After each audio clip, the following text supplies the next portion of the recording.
দক্ষিণ কলকাতা ল কলেজের যে ঘটনা, ঠিক কসবার সেই ঘটনার পর থেকে কলকাতার বিভিন্ন কলেজে তৃণমূল ছাত্র পরিষদের একাধিক কীর্তি কিন্তু সামনে এসছে। একেবারে রীতিমতো বিভিন্ন কলেজে বিয়ে থেকে শুরু করে প্রায় সব কিছু আমরা দেখে ফেলেছি।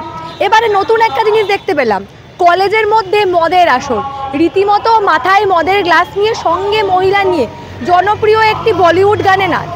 এটাই দেখা বোধহয় বাকি ছিল। অবশ্য পশ্চিমবঙ্গে বর্তমানে যা অবস্থা, নতুন কিছু দেখলে আপনি আমি খুব একটা অবাক হই না। এবং আমাদের পশ্চিমবঙ্গের কলেজগুলোতে বর্তমানে আদতে শিক্ষার পরিবেশ কি বেঁচে আছে, এই নিয়ে কিন্তু যথেষ্ট সন্দেহ রয়েছে। আজকে এই বিষয় নিয়ে আলোচনা করব। নমস্কার, আমি তানিয়া, দ্য নিউজ বাংলায় আপনাদের সকলকে স্বাগত। ভৈরব গাঙ্গুলি ল কলেজ আপনারা অনেকেই চেনেন, বেলঘড়িয়ার একটি কলেজ। রীতিমতো সেই কলেজ থেকে যে ভিডিও ভাইরাল হচ্ছে, যে দৃশ্য সামনে আসছে, একেবারে আমরা দেখতে পাচ্ছি মদের গ্লাস মাথায় করে নিয়ে নাচ চলছে, সঙ্গে মহিলা। বলিউডের একটা জনপ্রিয় গানে রীতিমতো হাতে মদের গ্লাস এবং মহিলা নিয়ে নাচের আসর বসছে। আচ্ছা, আপনাদের ছেলেমেয়েরাও তো কলেজে যায়, একটা কথা বলুন তো, কলেজের কি এমন দৃশ্য আপনারা আশা করেন যেখানে মদের আসর বসছে? একেবারে কলেজে যেখানে আপনারা আপনাদের ছেলে মেয়েদের শিক্ষা গ্রহণ করতে পাঠান, একেবারে সেই জায়গার এমন একটা চিত্র একেবারে দেখাবো, ভৈরব গাঙ্গুলি কলেজের চিত্র।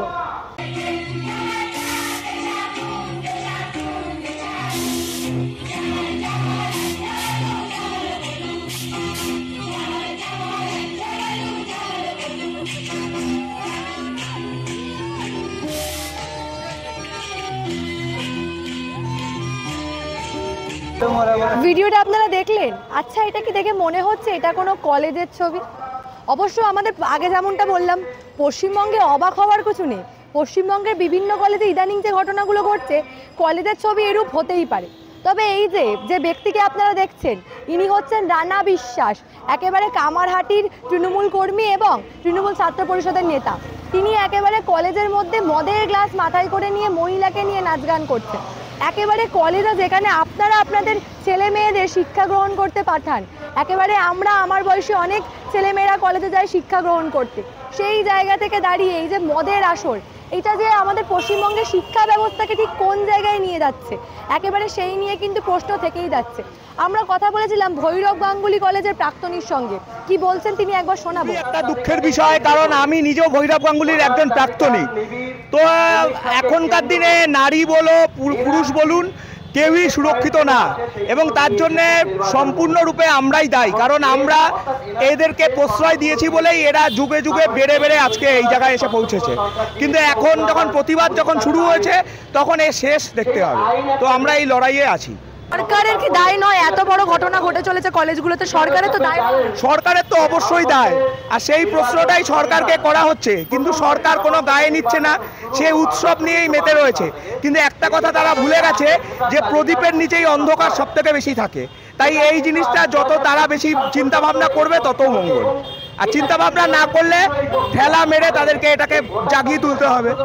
ঠেলা না মারলে কোনো কিছু হয় না। একটা কথাই আছে যে বাচ্চা না কাঁদলে মাও তাকে খেতে দেয় না। তাই আমাদের কান্না নয়, আমাদের প্রতিবাদ বিদ্রোহ এগুলো করতেই হবে, দেশের সংবিধানকে সম্মান জানিয়ে।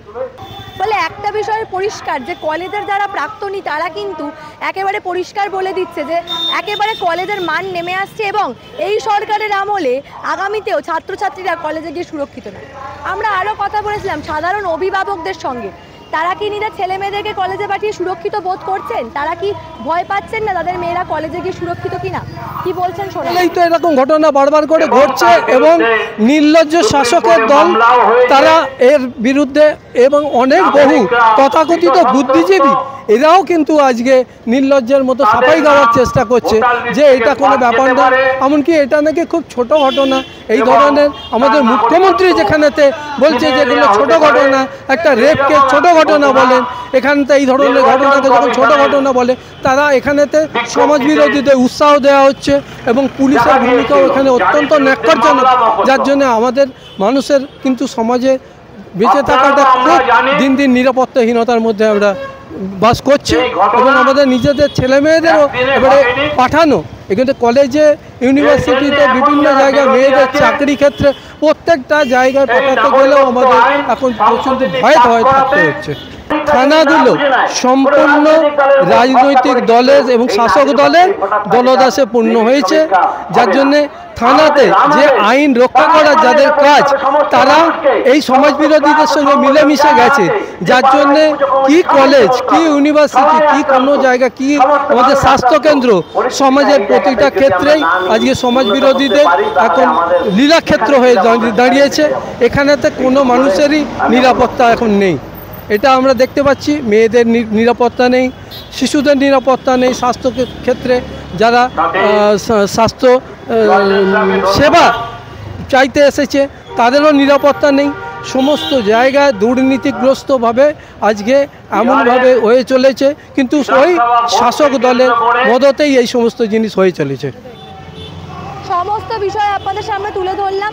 একেবারে কিন্তু প্রশ্ন উঠছে পশ্চিমবঙ্গের বিভিন্ন কলেজে আদতে কি শিক্ষার সেই মানটা বেঁচে আছে, শিক্ষার সেই পরিবেশটা বেঁচে আছে? কারণ একাধিক যেসব ঘটনা ঘটছে, কসবা কাণ্ড থেকে শুরু করে বিভিন্ন কলেজে যেসব মানে ক্লাসরুম থেকে শুরু করে একেবারে কলেজ প্রেমিসিসের মধ্যে যে ধরনের ঘটনাগুলো ঘটছে, সেই জায়গা থেকে দাঁড়িয়ে কেবলমাত্র মেয়েরা কেন, ছেলেরা থেকে শুরু করে বিভিন্ন ছাত্রছাত্রীরা কতটা সুরক্ষিত একেবারে কিন্তু প্রশ্ন থেকেই যাচ্ছে। এবং কলেজে আদতে সেই শিক্ষার পরিবেশ কতটা বেঁচে আছে এই বিষয় নিয়েও কিন্তু সন্দেহের মধ্যে রয়েছেন অভিভাবকরা। এই বিষয় নিয়ে আপনারা কি ভাবছেন? আপনাদের গুরুত্বপূর্ণ এবং মূল্যবান মতামত অবশ্যই আমাকে জানাবেন দ্য নিউজ বাংলার কমেন্ট সেকশন, এবং দেখতে থাকুন দ্য নিউজ বাংলা।